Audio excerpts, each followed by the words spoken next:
അല്ലാഹു സുബ്ഹാനഹു വ തആലക്ക് സൽക്കർമ്മങ്ങൾ ദുൽഹജ്ജ് മാസത്തിലെ ആദ്യത്തെ 10 ദിവസങ്ങളിൽ അള്ളാഹു ഇഷ്ടപ്പെടുന്നത് പോലെ വേറെ ഒരു ദിവസങ്ങളിലും അള്ളാഹു സുബ്ഹാനഹു വ തആല ഇഷ്ടപ്പെടുന്നില്ല. എന്ന് പറഞ്ഞാൽ അത്രയ്ക്ക് ഇഷ്ടമാണ് അള്ളാഹുവിന് ഈ 10 ദിവസങ്ങളിലെ ഇബാദത്ത്. സഹാബത്ത് ചോദിച്ചു, ഖാലു യാ റസൂലല്ലാഹ് വലൽ ജിഹാദു ഫീ സബീലില്ലാഹ്, അള്ളാഹുവിൻ്റെ മാർഗത്തിൽ ജിഹാദ്, യുദ്ധത്തിന് പോവുക എന്ന് പറഞ്ഞാൽ അത് വളരെ ശ്രേഷ്ഠമല്ലേ?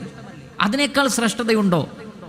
ഈ ദിവസങ്ങളിലെ സൽക്കർമ്മങ്ങൾക്ക് അതെത്ര ചെറുതാണെങ്കിലും നബി സല്ലല്ലാഹു അലൈഹി വസല്ലം പറഞ്ഞു, വലൽ ജിഹാദു ഫീ സബീലില്ലാഹ്, അള്ളാഹുവിൻ്റെ മാർഗത്തിലുള്ള ജിഹാദിനേക്കാൾ കൂലി കിട്ടും ഈ 10 ദിവസങ്ങളിലെ സൽക്കർമ്മങ്ങൾക്ക്.